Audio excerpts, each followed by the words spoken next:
Mungkin kalian pernah nonton ya tentang konten tersebut, yang membahas tentang terminal lucidity. Mari kita kulik guys.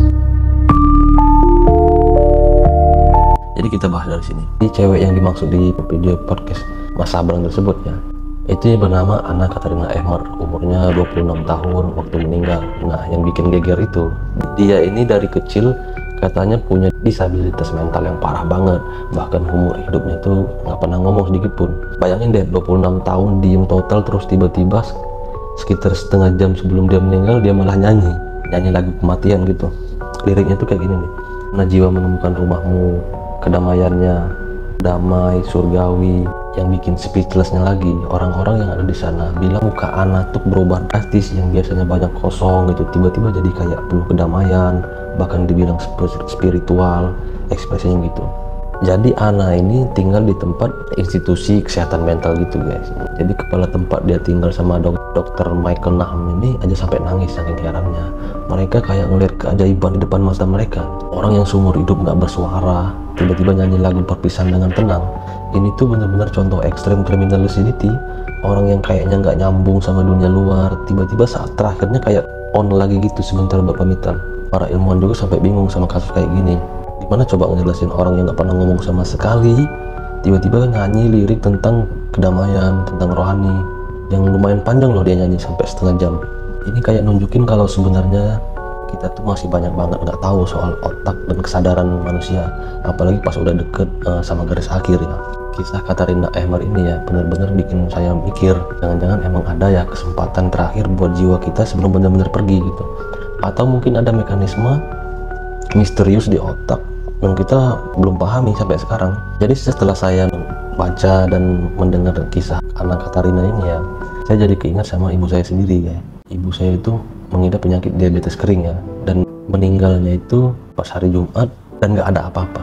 Meninggalnya itu tiba-tiba banget. Ibu saya itu meninggal di tahun 2013, 12 tahun yang lalu. Jadi waktu itu hari Jumat, saya sama ayah saya sholat Jumat di masjid dekat rumah ya. Jadi setelah kami selesai sholat Jumat, kami pulang, kondisi ibu saya itu sudah tidur di kursi ya. Kami kira kan kecapean gitu ya. Ternyata dari tidur jam 1 siang itu sampai malam jam 11 malam, jam 12 malam, ibu saya meninggal. Pas sore harinya itu, kami tuh sempat manggil dokter buat meriksa ibu saya. Tapi nggak ada tanda-tanda yang sangat fatal. Semua tekanan darah normal, kadar oksigen segala macam. Tapi ibu saya ngorok yang halus gitu guys, mendengkur kayak nggak ngorok yang ngos-ngosan atau ngorok yang keras banget, nggak, tapi dia tidur pules, ngorok pelan. Sekitar 2 minggu sebelum ibu saya meninggal, saya perhatiin wajahnya beda banget setelah pengobatan terakhir ya. Jadi setelah ibu saya konsultasi dan diberi obat, ketika pulang saya itu melihat perubahan yang notice banget gitu, kayak 180 derajat beda. Saya merhatiin banget wajahnya ya. Biasanya kan ibu saya itu kan pucat, kulitnya itu mengering, bibirnya agak pucat, terus mata itu sudah sangat rabun ya, rambut rontok, pokoknya kayak menua sekitar 5 tahun sampai 10 tahun. Tapi waktu itu wajahnya itu cerah banget, kulitnya itu menunjukkan kayak orang yang nggak sakit, bibirnya udah merah, terus matanya yang sini itu hitam. Pokoknya saya ngelihat itu ibu saya itu benar-benar fresh, kayak lagi nggak sakit. Nah, pas kejadian ibu saya meninggal itu, terus keluarga itu, wah ibu kok segar banget gitu. Tapi ya udahlah, kita senang aja lihatnya, nggak ada pikiran aneh-aneh sama sekali. Jadi setelah saya pikir, wasiat ibu saya itu ya dicicil dari hari-hari akhirnya, menyampaikan apa, jadi kita nggak notice gitu. Coba kalian bayangin deh, wajah ceras 2 minggu sebelum ibu saya meninggal, terus tidurnya tenang banget pas pergi. Apa juga ini disebut terminal lucidity versi lain gitu ya. Bukan otaknya yang celing kayak si Ana, tapi kayak badannya yang ngasih kesegaran, ngasih bonus kesehatan sebentar biar perginya dengan tenang gitu. Nah, saya jadi mikir, mungkin kejernihan itu nggak cuma di pikiran aja, mungkin ada juga kejernihan di fisik ya.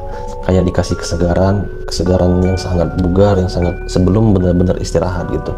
Atau mungkin juga ini cara alam semesta atau Tuhan ngasih kode perpisahan yang lebih lembut. Kita lihat ibu saya yang segaran, biar yang ditinggalkan itu nggak terlalu shock saat beliau benar-benar pergi. Saya nggak tahu jawabannya pasti sih, tapi saya mengingat wajah cerah ibu saya, mati tidurnya yang tenang pas pergi, itu kayak ada benang merah sama cerita-cerita terminal lucidity yang saya dengar atau saya baca gitu.